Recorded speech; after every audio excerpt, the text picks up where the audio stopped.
know much about your son. He's so timid. He wouldn't do anything desperate. What are you trying to say, huh? Stop playing the sad card in front of me.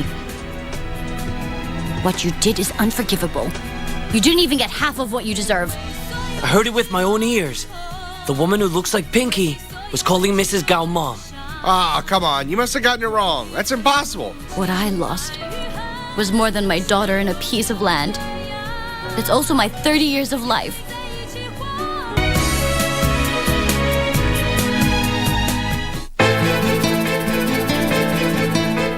Chagua kati ya kakangu na mpenzi wangu. Mom, are you really okay? There's nothing you can say to change what I feel. Sijakuja hapa kwa kuwa nimekumiss. Naona utazipata hizo tabu sana. Achana kujipendekeza kwa mume wangu. Umemaliza? Oh, okay.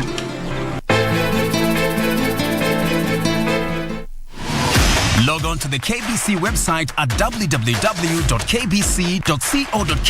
to get the latest breaking news, entertainment, sports, politics, lifestyle or business trends from Kenya and around the world. Never miss new episodes from your favorite TV shows, reruns and movies. Just stream online or watch live on your YouTube channel at KBC Channel 1 TV shows. For the day's biggest stories, trustworthy news and family entertainment, log on to KBC Channel 1. Watch what you want anytime, anywhere.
Thank you so much for creating time for us tonight.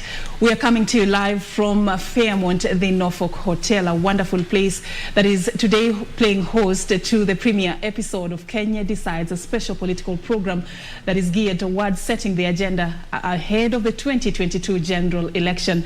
It is less than 4 months to that particular day. Precisely 111 days today, Kenyans will be making that crucial decision on who is going to be part and parcel of the next crop of leadership. And of course, we have seen the political environment increasingly becoming competitive. And it is at such a time that the role of the media becomes prominent. But working under the murky terrain of politics that is usually characterized by violence has proven to be a hard nut to crack for members of the Fourth Estate. So tonight, our focus is going to be how can journalists play their role professionally in an electioneering period, and of course, how can they stay safe while at it. And I'm going to have a sit down with a panel of 3 gentlemen who know what it means to be in this particular industry. And I'll just, take you through who they are. I'll start from the gentleman on my far left there. His name is Victor Bwire. Victor is the Director, Media Training and Development at the Media Council of Kenya. Thank you, Victor, for creating time. Pleasure. Of course, we have Eric Odor as well with us. Eric is the Secretary General of the Kenya Union of Journalists. Thank you, Eric. Thank you. All right. And sitting just next to me here is Irungu Hilton. He is the Executive Director, Amnesty International Kenya. Irungus, thank you so much for creating time for us. Thank you very much. Of course, not directly in the Fourth Estate, but no, actually, I'm an amateur journalist. 6 years of Saturday column. Yeah. I think I probably am not as experienced as my colleagues here, but I'm heading in the direction. All right. So we are glad, gentlemen, that you created time for us tonight. And we just want to start by looking at the general role that the media ought to play in this crucial period. And I'd just like to start with you, Victor. What is it that you'd term as the fundamental roles that members of the Fourth Estate ought to play at such a time? Thank you.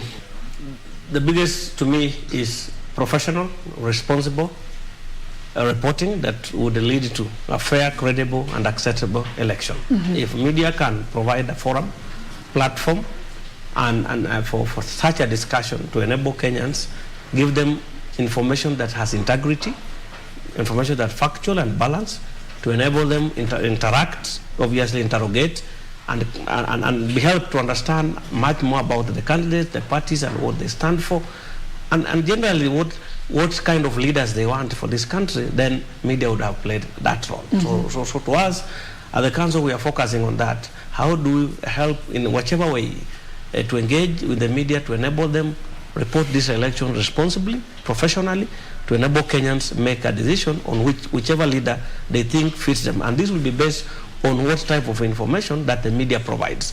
So to us, we're putting that pressure that if media can do that professionally, provide a forum for people to discuss.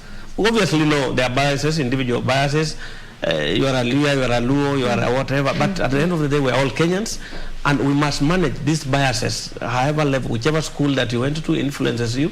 But we are saying, while that happens, but if professionally you can manage these biases and be professional and enable Kenyans interact with their candidates, with the various leaders that are coming in a way that then enables them make those. Then obviously we have this big country called Kenya, which is bigger than any election. So elections are good, it's part of the democratic process, but we need to do an election aware that the country still, a country called Kenya must be there outside the election. So again, that then tells media has a role to the candidates themselves. They must also be fair to the candidates. The issue of calling some candidates others and 2 horses and 3 horses is unfair. Let the media provide a forum for all candidates.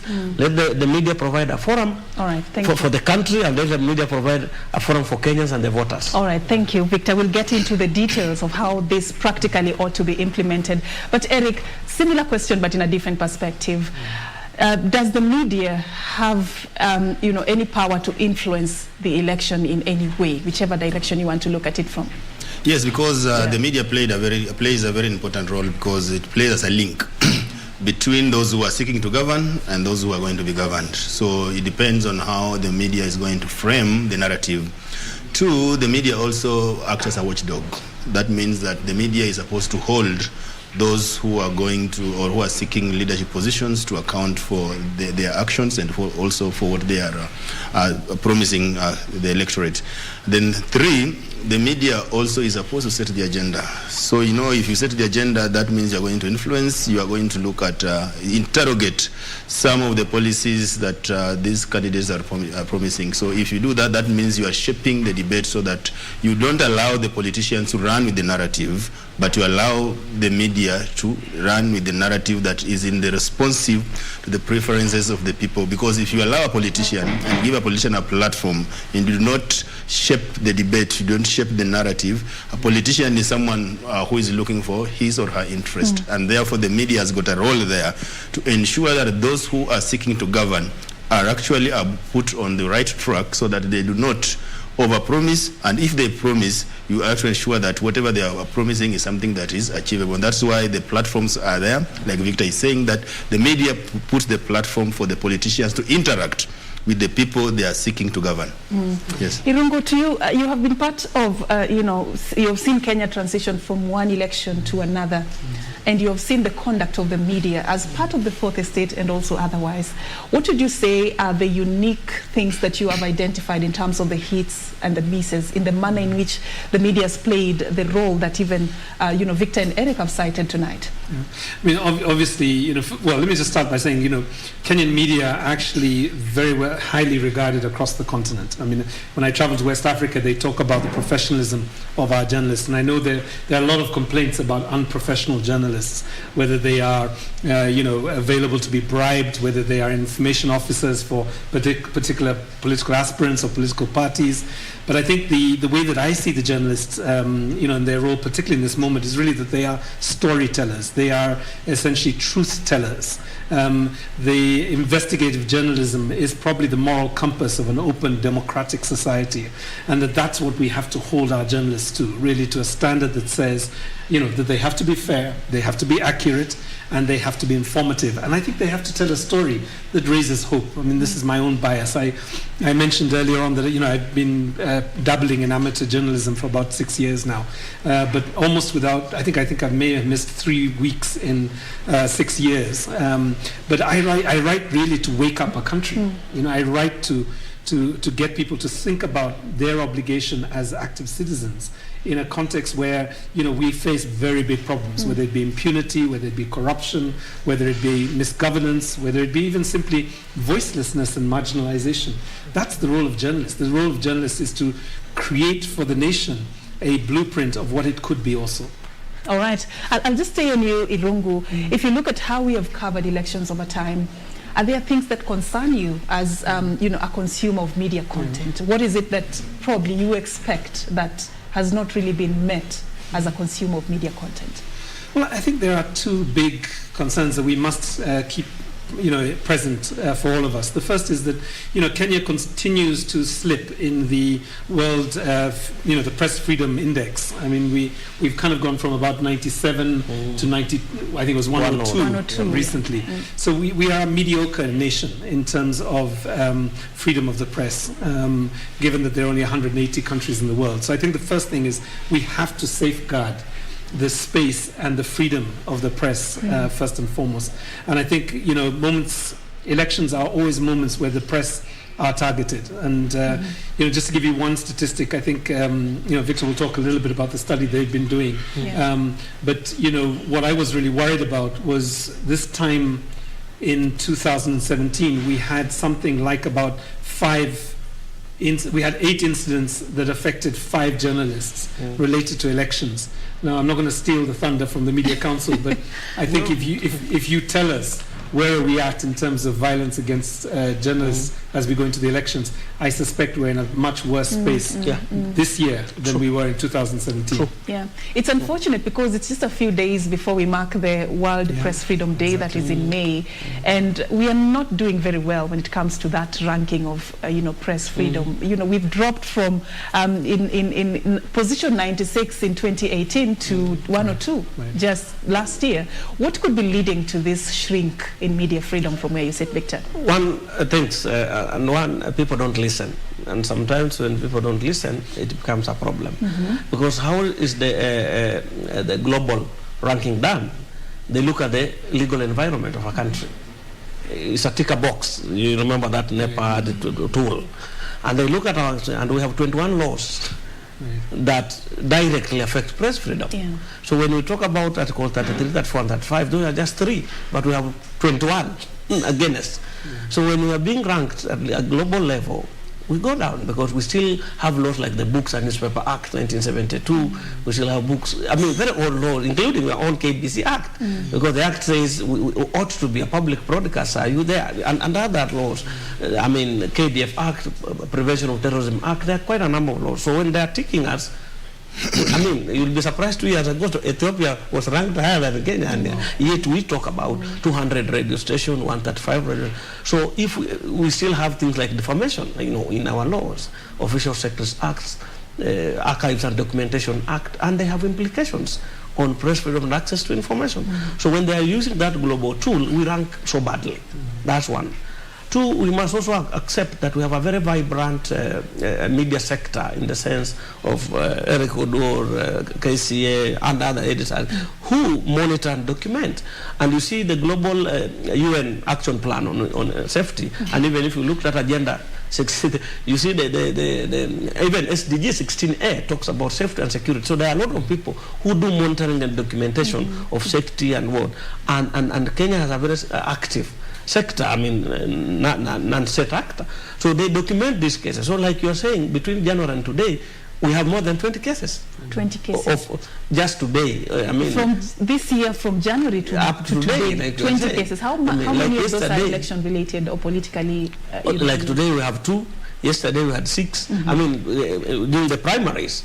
And this is where either you are denied access to information, to access, you are beaten, you are chased away. I mean, you saw yesterday a tear gas was thrown to journalists in the middle of where journalists were sitting, just the primaries. And that already tells you, that is just the violence.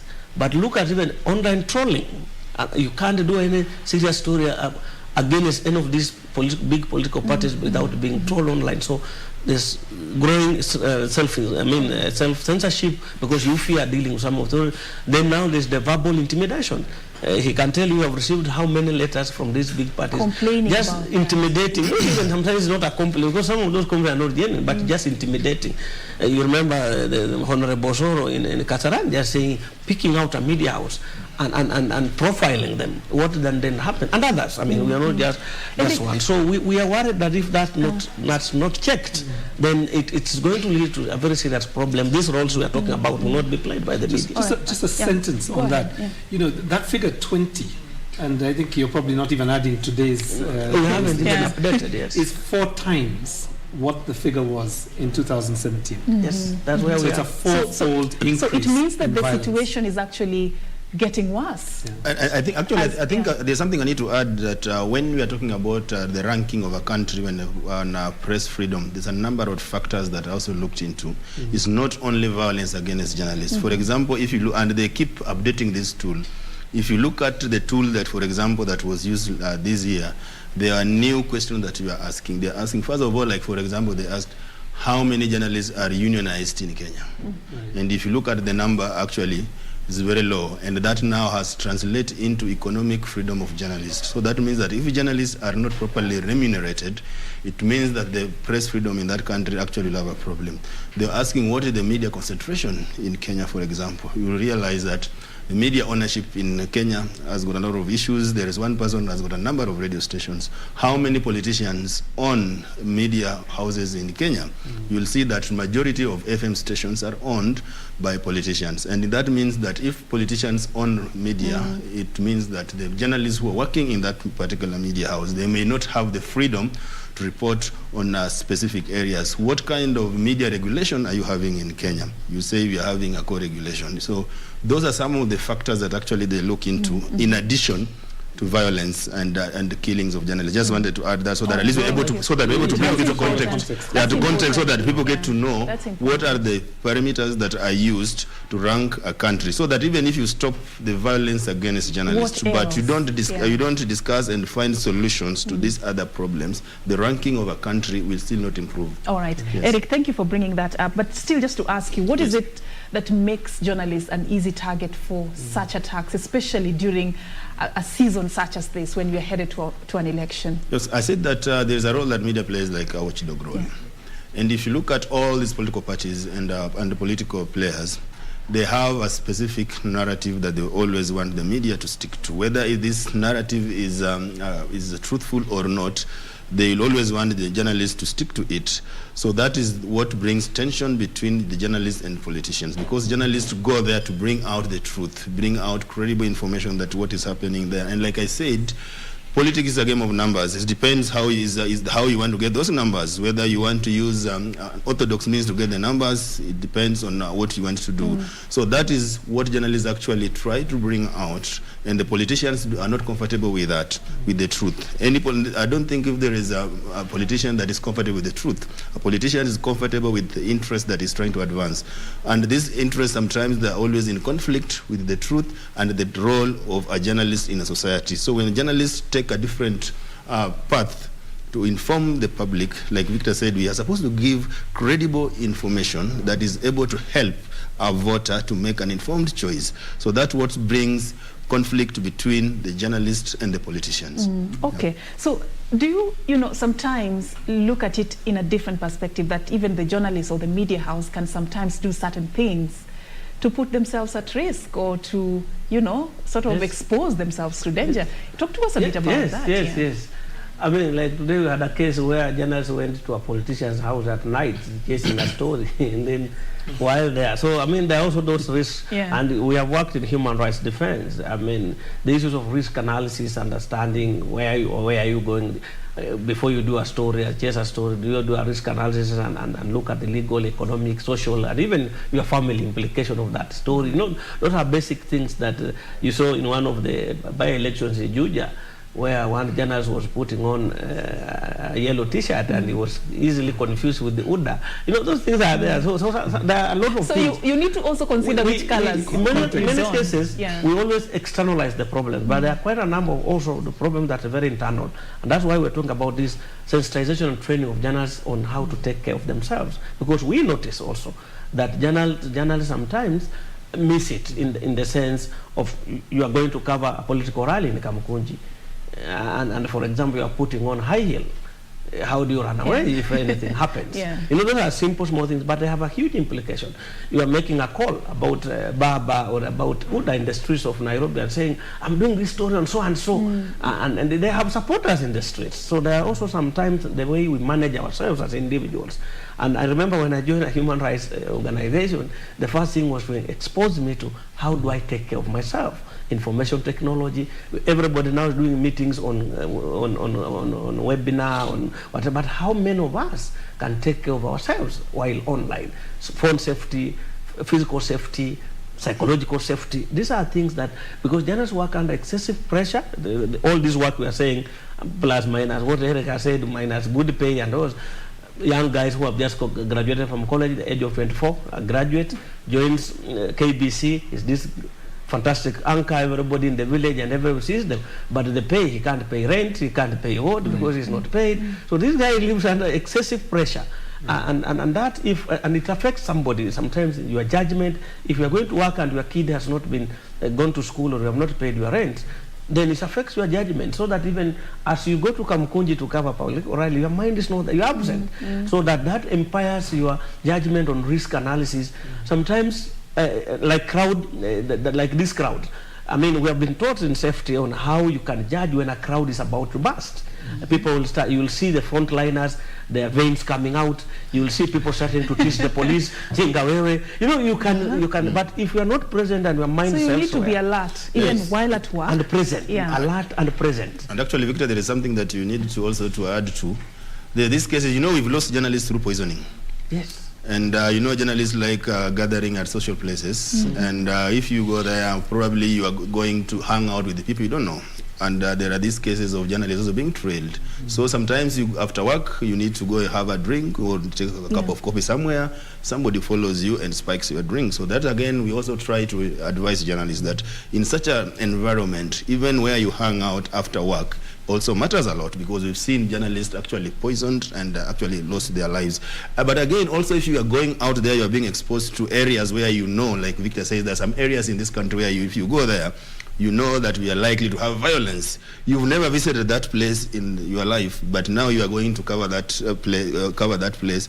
You don't know the escape routes. For example, you've never been to Madare, so you go deep into Madare Valley down there, then the violence erupts. How do you escape? Those are some of the things that we usually tell journalists that even before you go there, you need to have a plan. You need to prepare yourselves that in the event that there is violence, actually you are able to escape. But even some simple things like also first aid, because sometimes you may be injured and you need to take some first aid at least also to help you even to stop bleeding. So those are some of the things that we try to help journalists, that when you are going out to the field, these are the things that you are supposed to know, especially when you are going to cover a rally that is likely to break out into violence. I'll come back to both of you to just talk about, there is something that is currently happening. Media houses are jointly coming up with a team that is going to address the safety of journalists who are going to be covering the 2022 general election.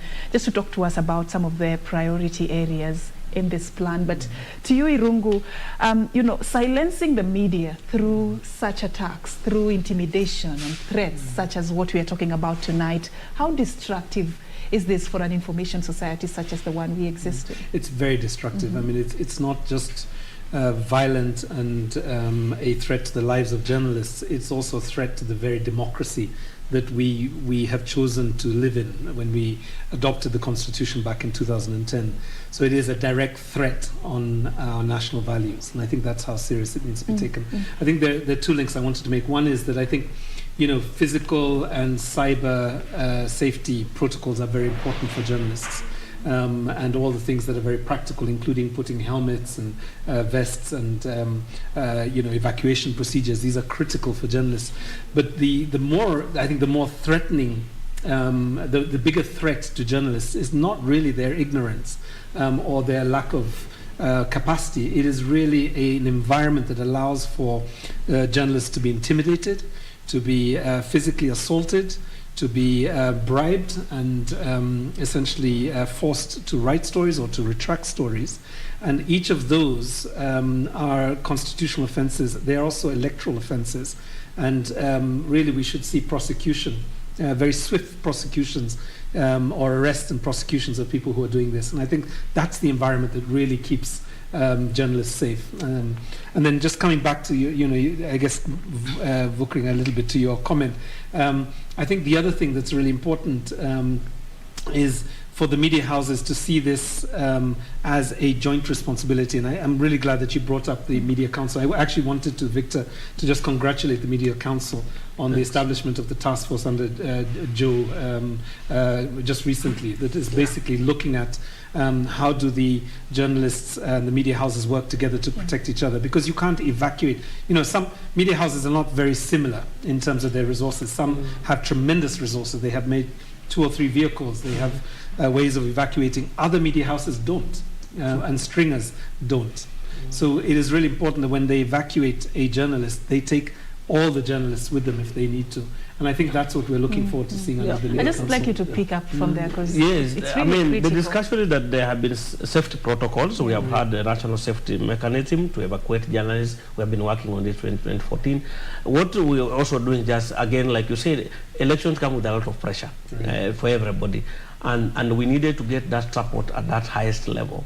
That journalists, while each media house has a safety protocol, we have a national safety, but how do we bring again this debate back to the special editors-in-chiefs and the rest? For some of these decisions, they need that goodwill from that bigger. So there is a task force obviously headed by Joe Ageo and the rest, and their work was to review the existing protocols, put them together and reduce them into a pager, a practical thing that can be done, so that away from we should provide, for example, protective gear. What is protective gear? So that we reduce and say we have some 10 points or 9 points that during this election time, if, for example, the first bit is that if somebody threatens one journalist from KBC or profiles them, if they decide to leave, they leave across all the media house.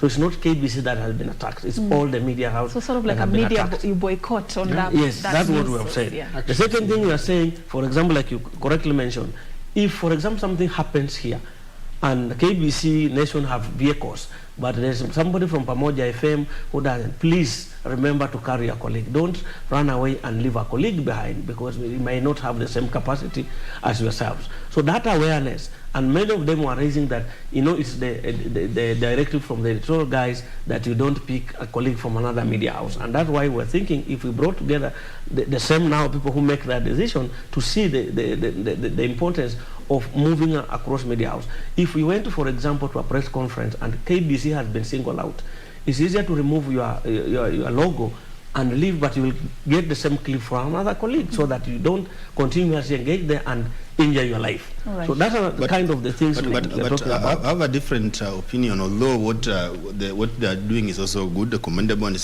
supported. But I think we're having this problem because we shift responsibilities to where they're not supposed to be. It is the responsibility of the media owners to offer protection to the employees, because that was the law requires them to do. But what we've seen, the trend is that the responsibility of protecting journalists is being shifted to media support groups like MCK, KUJ, KCA, Editors Guild. But the people with the primary responsibility as required by the law is the media owners who are supposed to offer all this protection. And even the safety protocol requires them to do that. So to me, I think as we also pursue that, the task force to support it, but at least we must also rope in the media owners so that they are able to offer the support to that task force and also make the commitments that they signed in that safety protocol. Otherwise, we still have these problems if we do not take responsibilities to the people who are actually required to offer that protection. We don't treat the right problem. Exactly. Let me just just follow up on that a little bit. Let's open this box. Yes. What is it that is the role of a media house or a media outlet in ensuring safety and security of the journalists who are working there? I'll start by saying that I think we do not have gaps in the law. I think that stopped in 2007 when we passed the labor laws. And there are two specific laws that give responsibilities to the media owners as employers. There's what we call Work Injury Benefit Act, that requires that all employers, including the media owners, because journalists are employees, that they must put in insurance cover for the employees. And that's why I know even like KBC, you've got a group personal cover. I know there are a number of media houses that have got that. But we're having a problem that there are some specific media houses that are not offering that kind of protection. There's another law that is called Occupational Safety and Health that also requires that the employer, and in this case, the media owners, that they provide a right environment that the employee are supposed to work in. But at least from this case, they are not doing that. That is why whenever you see a journalist has been injured, instead of seeking help from the immediate employer, they look for MCK, they look for KUJ, they look for any media support group. So that I'm saying that at least time has also come that we must also put the blame and the focus where it should be so that we work as a group. We do not allow employers to run away from the responsibilities of protecting journalists and offering the protection that they need while they're in line of duty. So that's actually where the responsibility is. Then, for us as a union, you can now offer the support. For example, if the employer is not doing it what is right, then you offer the support to the employee who has been affected to seek legal redress and force this employer to take the responsibility they're supposed to be doing. All right. I'll come to you, but just very quickly, Victor, there's this clarion call of working together and ensuring safety and security of journalists. What is it that has been done, again, in terms of just coming together as stakeholders in the media and sending that strong message to those who are responsible of compromising the safety and security, and just sending that strong message of it is not going to be business as usual? What is it that has been done in unison? Just something that has been done. Thanks. You know, one of the funny things is that the media owners, they are investors in banks, in hospitals, in media. Why is it that in their employers in the hospitals or banks, they pay them very well, there's no challenge? But when it comes to media, the same person who is an investor, you know, what changes? And these are all graduates, if it's in banking, I mean, so that has also been troubling. Why do media owners then shift? Is it the media owners or is it the managers? Because sometimes you also want to ask yourself, like Eric works, I mean, other than SG, he works for National Media Group. He has never interacted with the Aga Khan, who is the owner of that media house. He's the editor he interacts with, who employed him, who interviewed him. So again, we must also start noticing that some of the gaps lies that sometimes when we become editors, we forget that we are journalists and that we have people to protect. In Uganda, you remember we said they came for correspondence. We said we are not correspondents, we are reporters. Yes. They came for reporters. We said that they came for it. But one time in the monitor, they came and locked everybody, including drivers and procurement. All together. All together. So these things we must also watch and see how. But what we are saying, true, we are working on something. It's not that we are not doing something. One of the challenges in the 3 Ps, the UN Action Plan on protection, prosecution and promotion, has been like the case we are telling today, that also the bigger responsibility is we lack support from the journalists themselves, the victims themselves. And sometimes we push some of them, and he can tell you have gone to court many times. You go on behalf of a journalist. They even refuse to go and sign statements. So like one of the cases we wrote to the Inspector General, 19 cases. Out of 19, only 2 journalists were willing to pursue those cases. There are some that were withdrawn out of court settlement. Because concern, there's a very big concern about, yes, there are cases that have been reported, but how many convictions have been secured? Now that's what I'm giving you the challenge. Journalists have died. There are others who have lost their life in line of duty. The Busia case.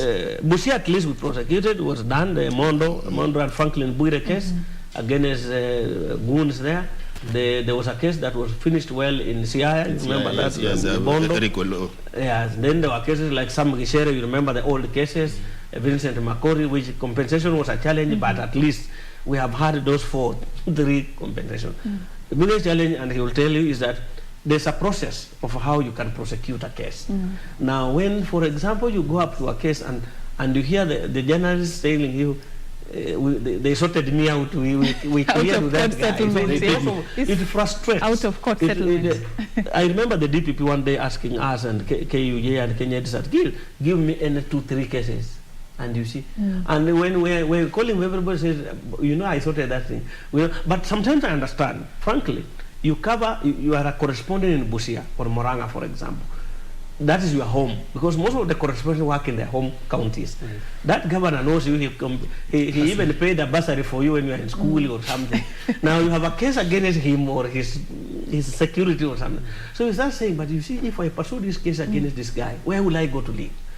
So sometimes journalists push out, not because they like, but because this is the same source that you ought to be interacting with, but you have also sued him at the same time. Sometimes they offer you transport and lunch whenever you are going to cover them. So how do you survive? And coming back to what they were raising, if we don't look at the economic status of journalists and ensure their viability, the welfare is taken, it becomes even this freedom we are talking about.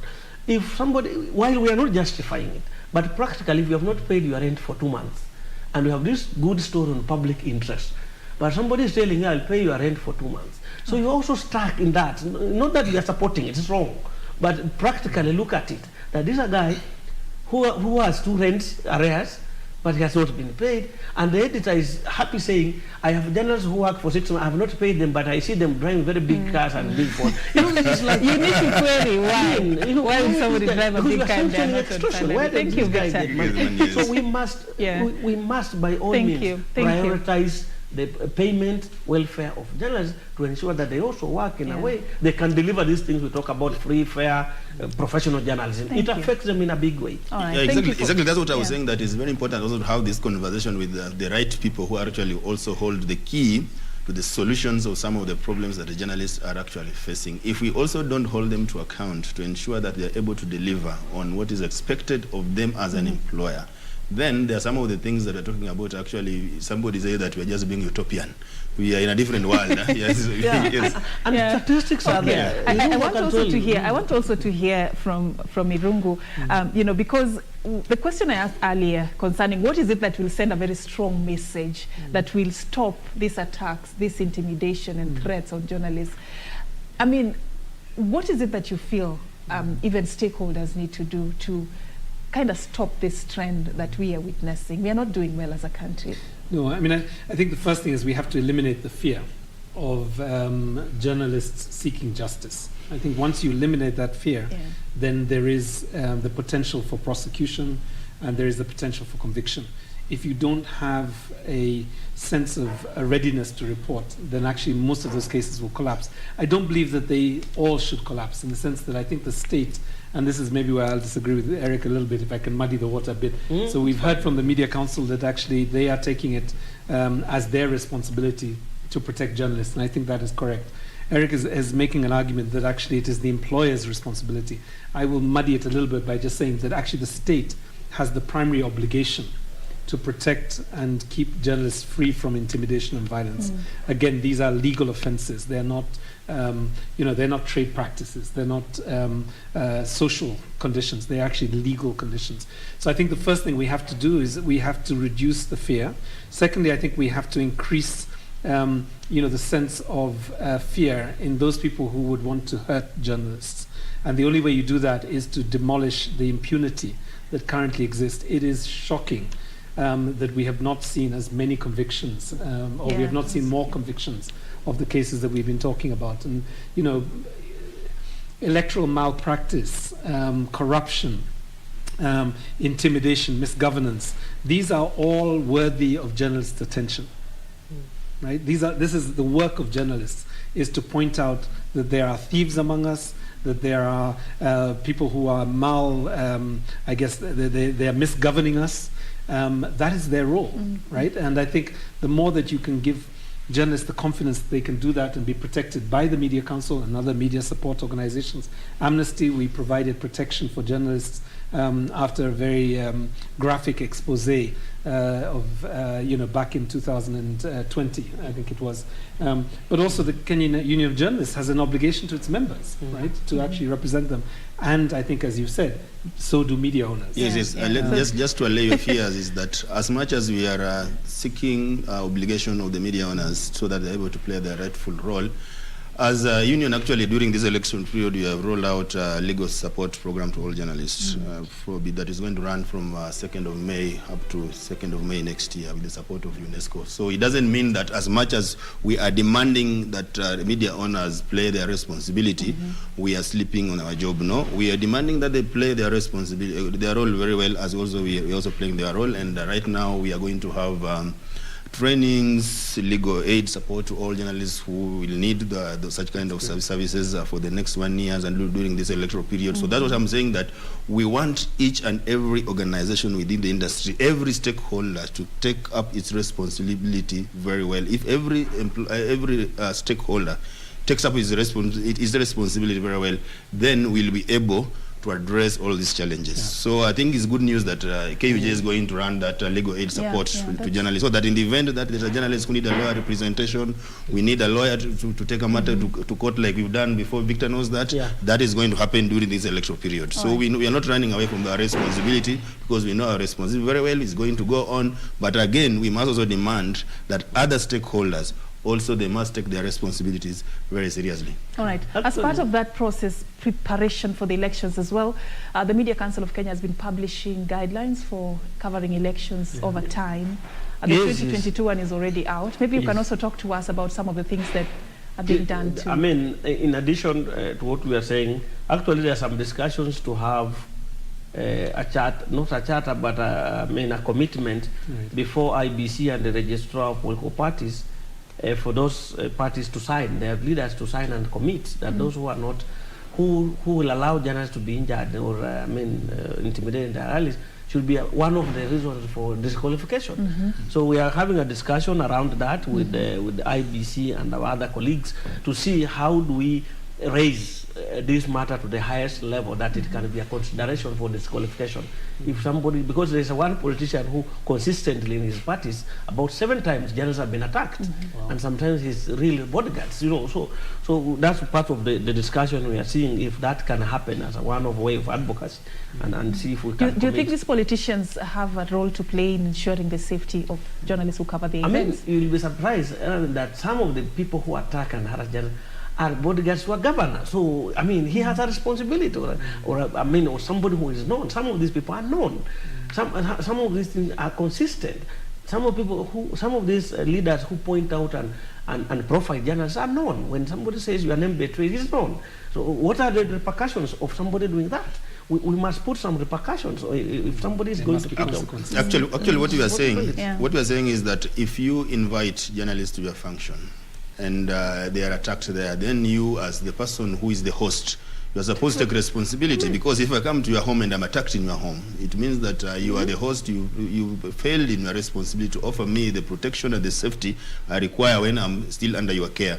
So those are some of the things that we are saying, that, and in addition to what Victor is saying, that engaging the Electoral Commission, because we have got the Electoral Code of Conduct, and even engaging the Director of Public Prosecutions and DCI, that these people who have made it a habit to attack and unleash terror on journalists, actually they can be prosecuted and barred from buying for this political position, so that it can be used as a benchmark and as an example that it is not going to business as usual attacking journalists during electoral periods. That's actually what I was looking for. Exactly, we are working on that. That is what I was looking for. Is there something that is being done to send that strong message that it is not going to be business as usual, that attacks on journalists is not going to be tolerated? Because Irungu has just told us how destructive this is going to be for the society if media is silenced. And that's why we are raising, and that's why our thinking, especially an approach, that we bring in the editors-in-chief. Because sometimes when you hear some of this, then they say, we never had, it was just handled by the news editor, I never heard about it. You know, those extra, my bureau chief. So that's why we are saying they must also take some responsibility, because these are the people who are signed. These are the people who should do the briefing and debriefing. If I'm sending you to Kangwari to cover political, I have a responsibility to brief and debrief you, to expect. Because remember, 70% of the journalists who will cover this election are doing it for the first time. These are guys who have just come. So if they don't have a strong briefing and debriefing session to help them understand, then we will continuously, and the discussion not just about the reporters. It's about, remember the Duncan Haimba case, is the driver who panicked and left them there. So it must be about drivers, cameramen, the team as they go out. It must be a holistic sensitization and responsibility that when we are going, safety is a concern. But like you mentioned, the Media Council and colleagues, obviously it's not a Media Council alone, but together with the colleagues we have developed the election guidelines, we have developed the training manuals, and training the 350 KBC staff will be part of the first beneficiaries. So we'll be doing a manual. What we did is just to develop the manual and others, which will be used by ourselves and other colleagues who have training, because a number of players, people have different development partners, and people will be running. What we just wanted is to harmonize the training and have a curriculum, which if Irungu is teaching, we have a similar thing. So that is a harmonized curriculum. So that is there, but we have allowed all other colleagues will use it. It's free. As we are aware, Media Council receives public funding, so we are not going to sell the curriculum to anybody. We'll give it free for all. And we have already done a train of trainer, 43 already ready. We'll be training more, who will then go out and help in the training. So the training has a chapter on gender-sensitive reporting, conflict-sensitive reporting, safety and protection, fake news and debunking. So it has various chapters that will be dealing. It will be a 3-day crash program, obviously, because it will have taken more days, but because of resources and also time. So we'll do a 3-day crash program. We'll have different trainers or different others. We are partnering with other colleagues who have expertise in different. IBC must have a role to help us understand elections. We'll have somebody from digital to help us with the digital safety. We'll have physical safety, then we'll have election related, we'll have how do it. So it will be a very 360-degree. There will be trauma counseling, because social wellness also is a major problem that we are dealing with. So and purely we are not turning journalists into election experts. We are just helping them, empower them to become responsible and professional reporters on elections. All right, thank you, Victor. Eric, is there something that is being done when it comes to the post election coverage? We usually just focus on go to the field, cover the story, that's it. Actually, do we look at the journalists and their welfare after the election? Actually, our plan, and like Victor says, that we have been engaging. Actually, we have a pre-election that actually we started last year, just to put in place the preparedness that we require as the media to ensure that we are able to deliver. Then we have got this now electoral period, like right now. Then we also have post-election period. That's what I'm saying. That's why I was saying that if you look at all our programs are running all somewhere up to next year in April, because we believe that we need still to be with journalists until maybe 6 months after the elections. And something that also needed to add, that some of the things we're also looking at, we are also trying to see how can we work with all the stakeholders that are involved in the electoral process, so that every stakeholder, like I said, also in the media, actually is also able to play its role rightfully.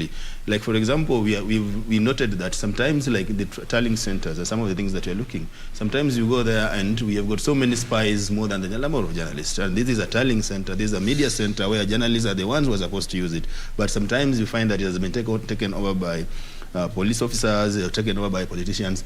We also, this time around, we are trying to secure those media centers so that they're exclusively used by journalists.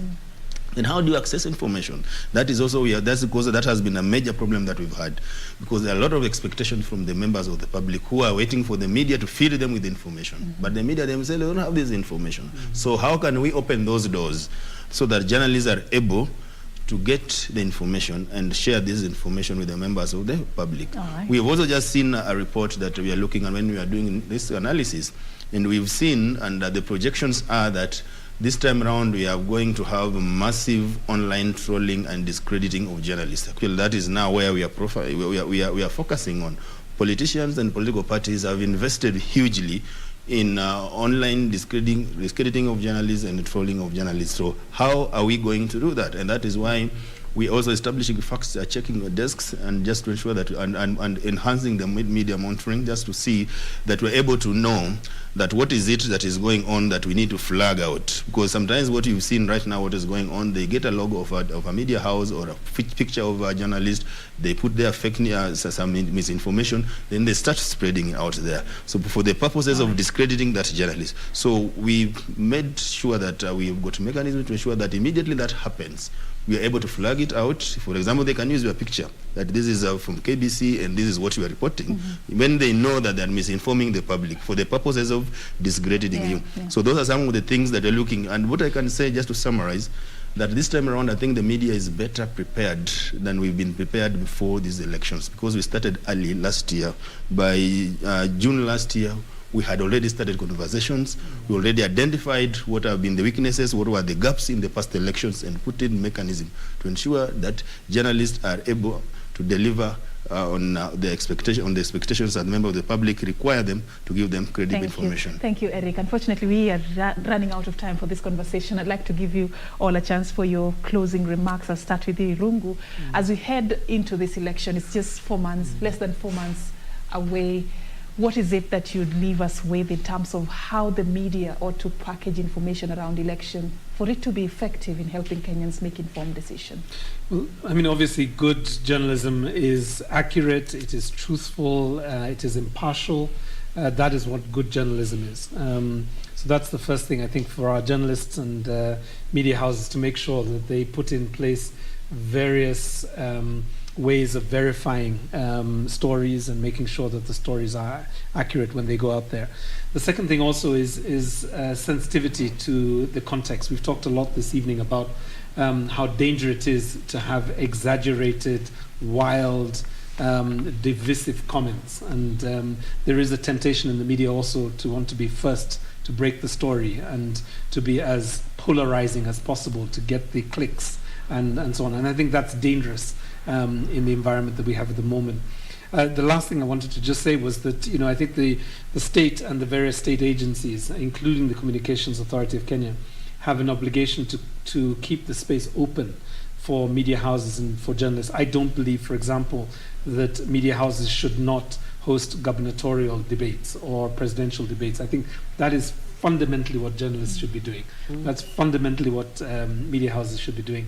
But I think it is also important that state officers do provide protection for journalists at this time. And there is no, there's no excuse, I think, for journalists to be beaten, tear-gassed, or arrested arbitrarily while doing their work. All right. Eric, your final thoughts. Yes, my final comments are that I think we are prepared. The media is ready to go and do its work during these elections. And from what I've seen from the preparations we've had, I think the media is better prepared. And I think there's other things that we're looking at. And I think we are looking at pooling resources so that I think we are trying to copy the Ghana way, so that come on 9th of August by midnight, the media should be able to have their own results, because you have the capacity. If we can be able to spread in all the 290 constituencies, why can't we get the results as they have been announced by the returning officer? Not that we are going to announce our results, but the results that have been announced at the polling stations by the returning officer. I think I need to clear that, because it's something that is doable if we can have journalists spread across the country in 290 constituencies where there are returning officers receiving results and announcing them. So those are some of the things that we are looking at, and I know we will be able to deliver and not disappoint members of the public. All right. Victor? Journalists are not contestants in this election. Let them just do their work of reporting, interpreting, providing watchdog, and providing agenda setting. Once they do that, they remove themselves as contestants. Let them enjoy their work. That's the job they trained for. I mean, many of them are now masters, PhD, and that's what they train. Let them enjoy their job. I mean, we must stop this intimidation, harassing, trolling, so that we allow them give the best. Like Irungu said, Kenya only competes with South Africa and Nigeria in the level of quality and training of journalists. And we're proud of that. So let them enjoy their work, let them deliver. But like we said also, let's also provide an environment for journalists to work, to do their job. Because without this support, without pay, without all, they can't do that. They can't enjoy their job. So we have all our responsibility to ensure that this role the journalists play is all done in a context. by that we'll enjoy. And we are looking forward to enjoying how journalists will be reporting our elections. Yeah, thank you so much. We're all looking forward to, how this is going to pan out. And we all agree tonight that the role of journalists in this electioneering period cannot be underestimated or overemphasized. But again, how do they play that role professionally, and how do they stay safe while at it? Thank you so much for sharing your insights with us tonight. Victor Bwire, the Director, Media Training and Development at the Media Council of Kenya. Eric Oduor, the Secretary General of Kenya Union of Journalists. I was also having a sit down tonight with Irungu Hilton, is the Executive Director, Amnesty International Kenya. Thank you once again. Bless you. And that's how we wrap it up right here on Kenya Decides tonight. The first episode, we were focusing on media, security and elections. We do this each and every Tuesday from 10 p.m. to 11 p.m. Do join us next week for another insightful episode of Kenya Decides. My name is Safin Aching Ouma, signing out from the Fairmont, the Norfolk Hotel at Kenya's capital, Nairobi. Thank you so much for joining us tonight. Have a good night and God bless.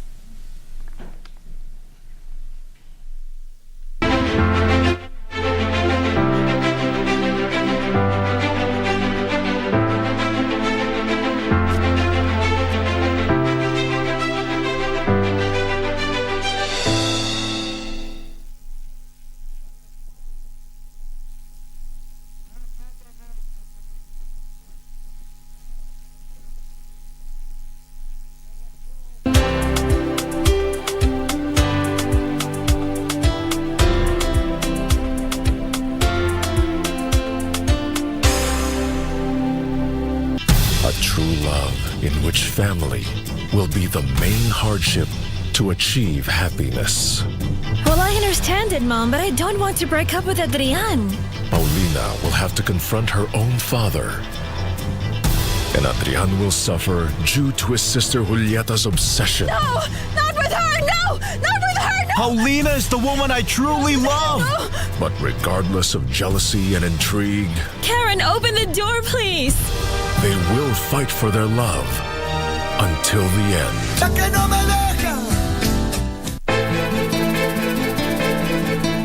Sichagua kati ya kakangu na mpenzi wangu. Mom, are you really okay? There's nothing you can say to change what I feel. Sijakuja hapa kwa kuwa nimekumisi. Naona utazipata hizo tabu sana. Achana kujipendekeza kwa mume wangu. Umemaliza? Oh, okay.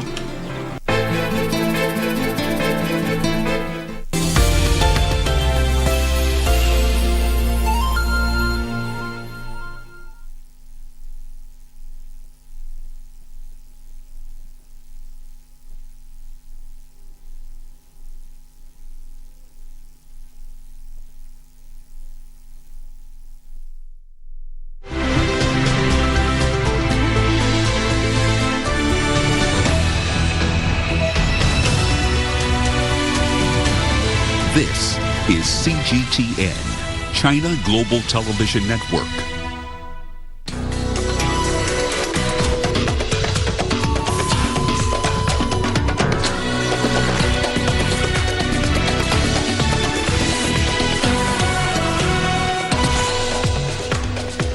Troops sent to South Africa's flood-hit region of KwaZulu-Natal as the search for missing people continues.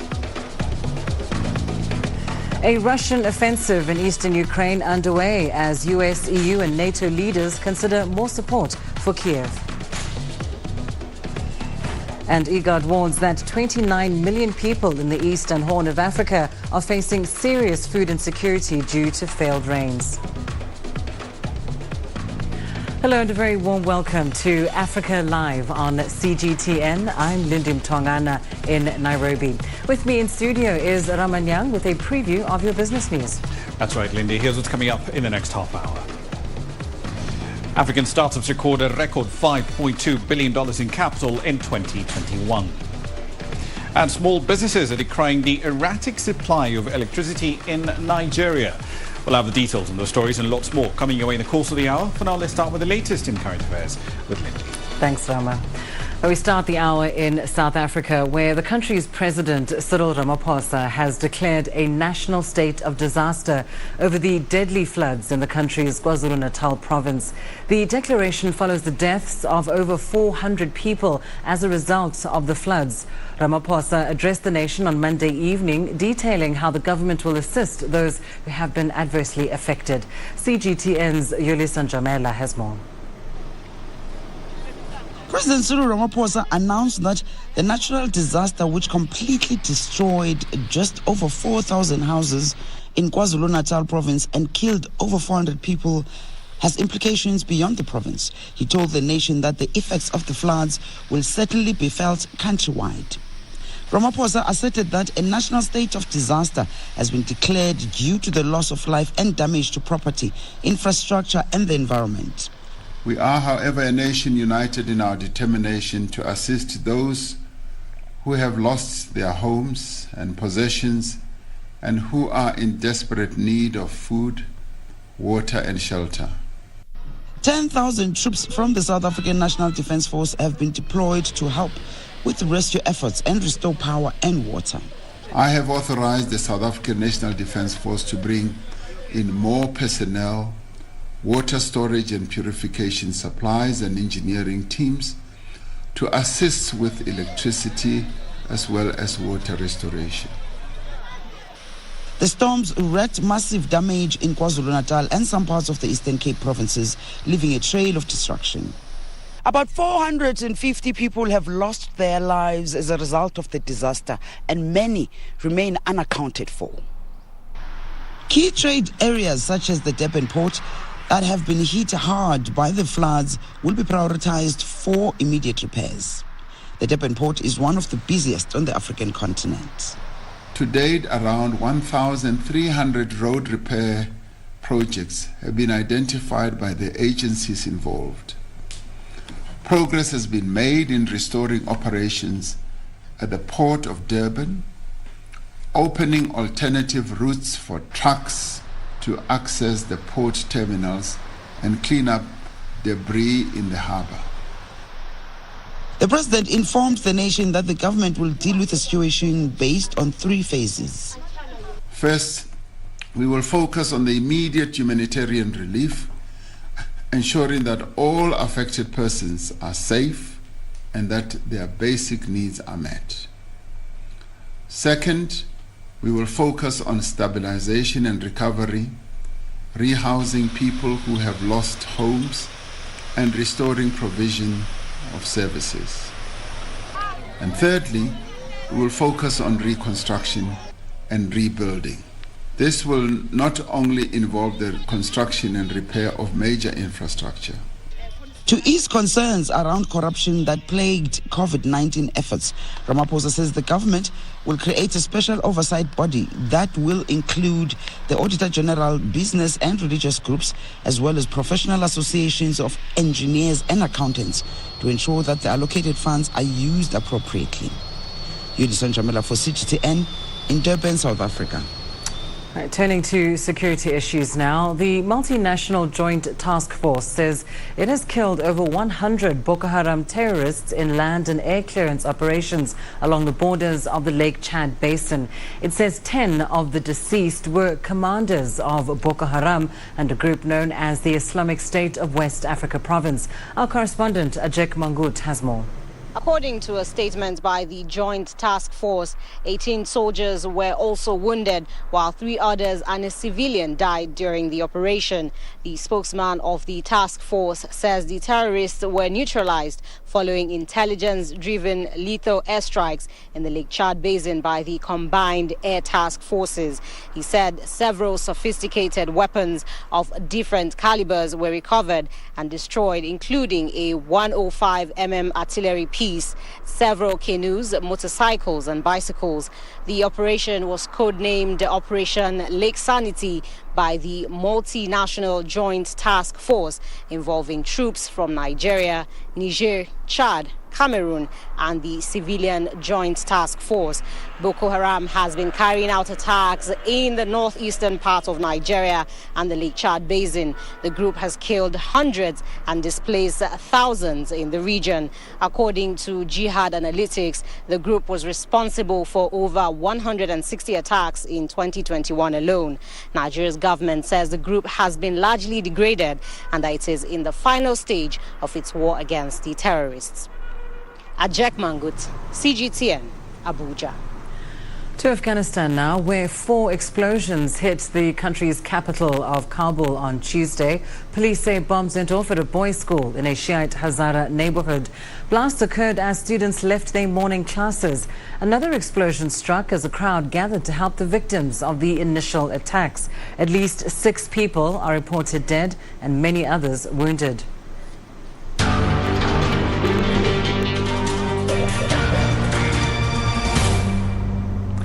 To the crisis in Ukraine now, where it is day 55 of the conflict.